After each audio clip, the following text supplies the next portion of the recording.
자, 그 다음이 이제 컴포넌트 기술들이에요. 아까도 얘기했지만 컴포넌트 기술들은 뭐 여러 가지 측면에서 매우 자명한 애들들이에요. 입력장치, 마우스, 키보드, 출력장치, 디스플레이, 오디오 카드 이런 식으로 상당히 자명한 애들들이어서 얘네들을 각각을 설명할 필요는 없어요. 이게 뭐다를 설명할 필요는 전혀 없어요. 근데 이제 여러분들이 이 HCI나 UX를 갖다가 바라보는 입장이라면 어떤 시각에서 얘네들을 봐야 되냐면 새로운 기술이 나왔어. 새로운 기술이 나왔는데 걔네들이 사람들의 경험에 어떤 영향을 미칠 거냐. 예를 들면 내가 며칠 전에 모 회사의 모 포럼에 가가지고 이건 뭐 아니지. 그냥 발표를 했는데 이제 거기에 다른 분과가 무슨 분과가 있었냐면 디스플레이 분과가 있어.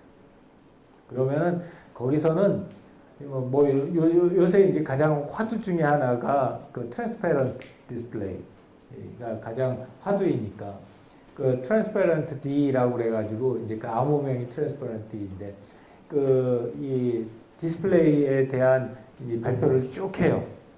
그러면 이제 그쪽 엔지니어링 파트에서 발표하는 거는 쭉 보면은 OLED에 판을 갖다가 몇 밀리미터 간격으로 심고 조명을 갖다가 어디서 어느 쪽으로 하고 여기에 격자 모양의 뭘 갖다가 주고 막 그런 얘기를 갖다가 쭉 몇십 시간, 몇십 분 동안 해.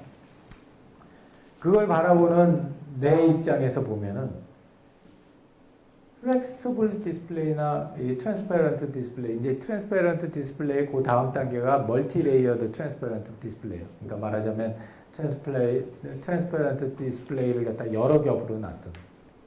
이렇게 해가지고 가장 이제 대표적인 케이스가 안경 안 끼고 3D 볼 때. 그럴 때가 이제 이 트랜스페런트 디스플레이를 멀티 레이어로 놔두는 건데 이제 그걸 꺾기까지 하면 이제 그게 현재 스테이트 오브 더 아트인데 그런 얘기를 갖다 이렇게 들을 때마다 HCI나 UX 하는 사람의 입장에서 보게 되면 그러면은 저거를 어떤 부분에 어떻게 활용을 하면은 사용자의 경험이 어떻게 변할까? 그런 임플리케이션을 보는 거예요. 그런 임플리케이션을 보는 거고 똑같이 이 디지털 플랫폼의 구성 컴포넌트도 여러분들이 이제 내 제자란 말이야. 그러니까 밖에 나와가지고 여러분들이 이런 컴포넌트에 대한 관련된 일을 하거나 얘기를 들을 때면은 항상 시각은 그런 시각인 거예요. 내가 이게 새로운 기술인데 이 기술을 줌으로써 사용자의 경험, 다시 얘기하면 사용자가 느끼는 감성이나 사용자가 원하는 유용성이나 사용자가 사용하기 편리한 사용성에 어떤 영향을 미치나? 왜 그런 영향을 미칠까? 그런 영향을 미치는 걸 갖다 우리가 좀 더 좋게 만들려면 어떻게 해야 될까? 이런 측면으로 봐야 된다는 거죠. 그래서 이런 입력장치나 출력장치나 기억장치나 중앙처리 CPU나 네트워크 장치나 다 그런 측면에서 이 기술을 보는 거고요. 이 부분은 이제 굉장히 빨리 넘어갈게요. 그래서 그런 임플리케이션적인 측면만 본다면은 이제 문자 입력에서의 가장 중요한 임플리케이션 중에 하나는 그게 어떤 캐릭터라고 하는 거를 사전에 처리하느냐 아니면 사후에 처리하느냐. 그게 굉장히 달라요. 예를 들어서 사전 처리하는 사전에 처리 후에 입력을 한다 하면은 이 키보드에 이미 처리는 누가 하냐? 사람이 마음속에 먹는 거야. 나는 T자를 치겠다 하고 T자라는 키보드를 갖다 치는 거예요. 그렇기 때문에 이러한 애들은 뭐겠어요? 가장 중요한 게 T 다음에 U를 칠 때 얼마나 정확하고 빠르게 손가락을 움직일 수 있느냐. 이미 사람이 마음 먹었으니까. 그러니까 그런 측면에서의 포커스가 이 UX적인 측면이고요. 예를 들어서 처리 전이다. 이미 다 정해진 게 아니라 우리가 말로 하고 그냥 노트에 쓰면은 그게 글자화되는 거는 시스템이 한다. 그렇게 됐을 때는 이제 정확도가 제일 중요한 이슈가 되겠죠. 그리고 어떻게 쓰는 것이 사람들한테 좀 더 필기감이 있게 잘 써줄 수 있을까. 예를 들어서 나는 아이패드를 갖다가 거의 하루 종일 끌고 다녀요. 하루 종일 끌고 다니는 굉장히 헤비한 유저 중에 하나인데 아이패드에서 내가 제일 많이 쓰는 애플리케이션이 유패드라고 하는 애플리케이션.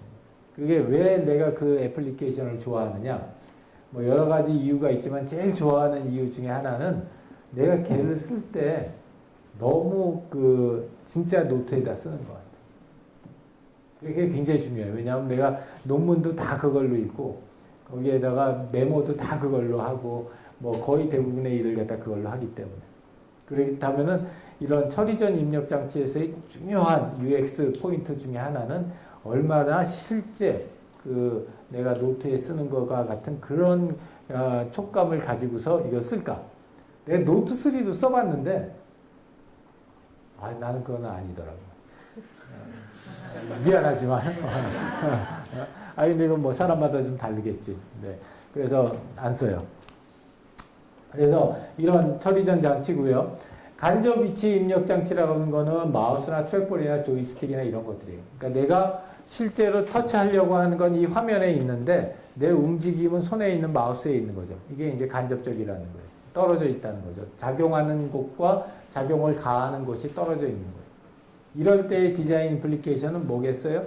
그러니까 내가 여기에 있는 여러분들은 아주 우습게 또는 아주 쉽게 이 마우스를 쓰지만 노인회관에 가봐요, 여러분. 노인회관에 가서 어르신들한테 마우스 쓰는 걸 갖다 한번 가르쳐 드려봐. 얼마나 어려워하시는지 몰라. 왜 그게 어렵냐? 여기에 있는 손의 움직임하고 화면에 보이는 마우스 그 궤적의 움직임을 싱크를 못 시키신다고. 우리는 그게 너무 지금 어렸을 때부터 쓰고 그래서 그게 너무 당연하지만 어르신들은 그게 참 어려운 일이에요. 근데 실제로 생각하면 정말 어려운 일이야. 왜냐하면 위에 있는 이 화면에 움직이는 무엇과 그 다음에 내 밑에 내 눈이 안 가 있는 이 바닥에서 움직이는 무엇이 싱크를 갖다가 머릿속에서 시키는 거다. 그러니까 그런 거 그랬을 때 디자인 임플리케이션은 전혀 다른 임플리케이션이 나온다는 거예요. 그게 3차원으로 갈 수도 있고 또 직접 입력 장치라고 하는 거는 이제 실제로 있는 데다 갖다가 찍는 거죠. 그러니까 이게 대표적인 게 터치예요. 그래서 터치 같은 경우에 뭐 가서 직접 찍는 거고 이것도 이제 3차원에서도 직접 찍을 수도 있고 핸드폰 처리 후 문자 입력은 이거 뭐 요새 얘기한 천지인 이게 이제 대표적인 케이스고 뭐 처리 전은 이런 서필 서체 인식하는 이런 프로그램들 간접적인 위치에서 소프트키 사용하는 거고 직접적인 위치 입력은 스타일러스 펜 사용하는 거. TV에서는 이것도 집에 스마트 TV 있는 사람들은 아마 다들 경험해 봤겠지만 이게 문제. 얼마나 써? 거의 안 쓴다고. 왜 안 쓸까? 뭐 여러 가지 이유가 있겠지만 그 큰 이유 중에 하나는 기본적으로 사람이 거실 앞에 가면 아까 얘기했던 것처럼 그 플랫폼 자체가 수동적인 그렇지 비동적인 그런 플랫폼이라고 이렇게 그냥 퍼져서 쉬고 싶은 거야. 근데 그 사람한테 막 기가 막힌 키보드를 갖다 주고 야 쉬면 안 돼 빨리 가서 쳐 이러면은 치겠어? 안 치지. 그래서 이런 그 키보드나 우리 마우스, 3D 마우스도 마찬가지예요.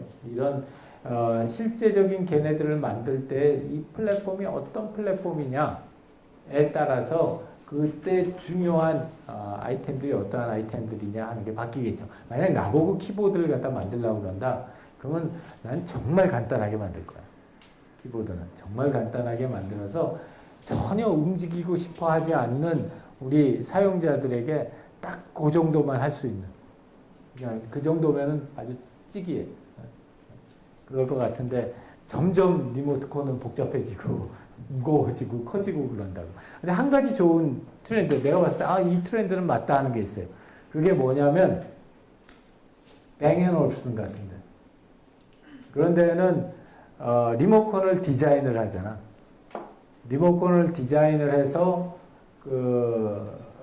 리모컨만 봐도 얘는 뱅앤올프슨일 거구나 이렇게 알 수 있게 만든다고. 내가 왜 그게 좋다고 생각하느냐? 우리가 지금까지 TV는 영상기기다 그러다가 어느 순간인가 TV는 가구다 그랬잖아. TV가 가구면은 이제 좀 더 지나면은 리모컨도 가구가 될 거 아니야. 그렇게 되면은 이 왜 집에 가면은 이렇게 웬만한 집에 가면 거실 테이블에 꼭 있는 게 뭐냐면 리모컨들이 이렇게 서너 개씩 쫙 있잖아요. 얼마나 보기 싫어. 걔네들만 이렇게 딱 멋있게 디자인해가지고 하나 놔둬도 나는 그거 좀 팔릴 것 같은데. 참기를 누설했나 보다요. 그 외에 뭐 리모컨 얘기했던 거고, 이 스마트 TV 또 나왔는데, 그러니까 뭐 이러고 싶을까? 우리 아들 진짜 이렇게 하거든. 그 할머니가 저 주말 연속극 보고 있으면 꼭 옆에 가가지고 발로 이렇게 쳐가지고 저 게임 채널로 옮기는데 정말 이러고 싶을까? 아니면 우리 아들처럼 맞던지. 자, 출력 장치 2D, 3D, 뭐 청각, 촉각, 기타 여러 가지 출력 장치들이 있고요. 뭐 아까도 출력 장치 얘기들은 갖다 대부분이 했지만 이 출력 장치들도 새로운 패러다임으로 볼 수 있어요. 내가 지금까지는 예전의 패러다임은 뭐였냐면 큰 거. 그래서 뭐 엄청나게 큰 TV가 많았지. 프로젝션 TV에다 무슨 TV에다 많았다고. 그 다음에 우리나라 상황을 생각을 해보면 어때요? 압구정동에 요새 아파트가 한 평에 얼마야? 안 살아봐서 모르겠는데 한 평에 뭐 1,000만 원이라고 그래봐. 1,000만 원이라고 그러면은 그 압구정동 그 아파트 요새는 참 압구정동이 아닌가? 어디 딴 데가 더 비싸나? 그 하여튼 있다고 치고 비싼 아파트 동네가 있다고 치고 그 아파트 동네에 가가지고 상대편 동에 스토킹 하자는 얘기가 아니라 상대편 동을 갖다가 거실을 한번 쫙 보세요. 20층짜리다. 그러면 거의 똑같은 장소에 테레비가 다 놓여 있고 거의 똑같은 장소에 소파가 다 놓여 있다고. 그러면은 과거에 여러분들 어렸을 때 그 소니 프로젝션 TV라는 거 있어요. 이 뒤가 한 이따만한 거. 그리고 크기는 엄청나게 큰 거. 이런 것들이 옛날에는 그 또 부자 동네일수록 그런 걸 살 여력이 있었고. 그러니까 이제 그런 걸 다 놔뒀어. 내가 이렇게 그걸 바깥에서 보면서 저게 시가로 타졌어. 저게 얼마일까? 한 아파트에 한 평이 1,000만 원이다. 그러면 저 TV를 놔두려면 최소한 4평 정도 필요하다. 그러면 4평이면 4,000만 원. 그러면 그 라인만 하면 20개 세대가 있다. 그러면 20 곱하기 4,000만 원은 8억. 저게 여기가 한 저런 동이 뭐 50개가 있다면 그것만 해가지고 200억이에요. 그지? 그러니까 최근 들어서 어떻게 바뀌어요? 얇아지는 거잖아. 얇아지고 시야각이 가까워지고 그런 이유들이 우리의 그 환경의 입장에서 보면 너무 말이 되는 거예요. 그리고 그런 추세를 갖다 못 따라간 또는 늦게 따라간 소니 같은 데가 도태를 하는 거예요. 어려워지는 거예요. 그래서 이런 디스플레이도 사용자의 경험이라고 하는 측면, 그 사용자가 어떤 환경에서 어떤 사용자가 무엇을 하기 위해서 저걸 사용하느냐, 우리 지금까지 했던 그런 거의 측면에서 바라보게 되면은 매우 다른 시각으로 바라볼 수 있다. 뭐 3차원 있고 사운드 마찬가지죠. 사운드 뭐 굉장히 사운드 이 촉각에 대해서 청각에 대해서 다시 얘기를 갖다 조금만 부연 설명을 하자면 사람의 정보 처리의 미니멈 70%, 맥시멈 90%, 95%는 다 어떤 정보냐면 시각 정보예요. 그러니까 우리가 눈이 나빠질 수밖에 없는 거예요. 대부분의 정보가 시각을 통해서 시각으로 나가니까. 그래서 상대적으로 굉장히 덜 사용하는 감각기관이 우리 귀예요. 청각이고. 그래서 이런 청각 쪽에 대한 그리고 이제 그 인지과학 쪽 이론에 따르면은 이 사람의 어텐션 리소스는 이 감각기관에 따라서 분리가 돼 있어요. 청각용 리소스가 따로 있고 시각용 리소스가 따로 있는 거야. 한꺼번에 풀로 쓰는 게 아니라. 그러니까 이 우리가 잘 안 쓰는 청각이나 촉각이나 미각이나 후각 같은 걸 갖다 좀 더 적극적으로 사용하면은 우리 하나님이 주신 우리 그 감각적인 리소스를 갖다 좀 더 효과적으로 사용하는 거예요. 그런 측면에서 보게 되면은 이 청각이나 후각이나 촉각이나 이런 것들을 갖다가 많이 사용하는 게 필요하고요. TV도 마찬가지로 다양한 출력 장치들이 있고요. 저장 장치는 사실은 우리 입장에서 보면은 별로 그렇게 중요하지 않을 것 같지만 매우 중요한 차지를 하는 거는 반응 속도 같은 거. 반응 속도 같은 경우에 굉장히 큰 역할을 미쳐요. 그래서 우리 맥북 여기 쓰는 사람들은 다 경험하겠지만 이런 스태틱한 메모리를 썼을 때 그 장점, 조용하고 발열도 안 날 뿐더러 매우 빠른 속도로 부팅이 된다 라고 하는 게 사람들에게는 굉장히 큰 베네핏으로 제공될 수 있습니다. 그래서 그런 측면에서 저장 장치들, 다양한 저장 장치들이 있고요. TV 저장 장치도 뭐 요새는 그 스마트 TV나 또는 이런 인터넷 TV 하면서 많이들 나오죠. 네트워크 장치는 최근 들어서 뭐 굉장히 많이들, 특히 이제 스마트폰이나 핸드폰이 만들어지면서 많이들 고민들을 했고, 여러 가지 다양한 형태의 네트워크 장치들이 있고, 이러한 네트워크 장치들의 가장 기본적인 관점은 억세서블 하냐 안 하냐잖아요. 내가 실제로 거기에 접속할 수 있느냐 없느냐 하는 건데, 이런 것들도 이런 장치의 앞으로의 트렌드를 갖다 잘 보게 되면은 과거에 아마 여러분들이 나는 과거에 클라우드에다가 여러분 그 데이터를 갖다가 저장하는 사람들 보고 참 배포가 크다. 어떻게 저 눈에 잘 보이지도 않는 클라우드에다가 자신의 저 중요한 정보들을 갖다 다 저장하고 다닐까? 네트워크가 작동하지 않으면 어떻게 할까? 굉장히 걱정했다면은 지금의 우리의 이슈는 네트워크가 안 접근이 안 되면 어떻게 할까를 걱정하지는 않는 것 같아요. 왜냐? LTE가 있으니까. 기존 광 케이블보다도 어떤 의미에서는 더 빠른 접속 속도를 이론적으로는 접속 속도를 줄 수 있는 LTE나 또 앞으로도 계속 그렇게 바뀔 거라고요. 그렇다면은 그런 무선 기술이 나왔을 때 지금까지 사람들이 가지고 있었던 막연한 불안감이라든지 또는 이런 분산된 환경에 대한 거부감 이런 것들이 굉장히 많이 변할 거라고. 그런 측면에서도 재미있을 것 같고요. CPU 같은 경우에 그 가장 대표적인 오버하는 테크놀로지. 무슨 얘기냐면 지금 나오는 인텔, 옛날에 우리가 인텔 뭐 486, 586 뭐 이런 얘기를 했었을 때는 그때는 그 PC의 CPU가 사람들의 기대 수준을 못 쫓아갔었을 때요. 그랬을 때는 이게 그 아주 조금 더 빨리 하는 게 의미가 있었다고.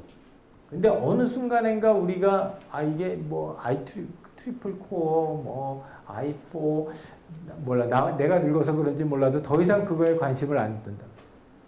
이유는 이미 빨릴 대로 다 빨라졌다는.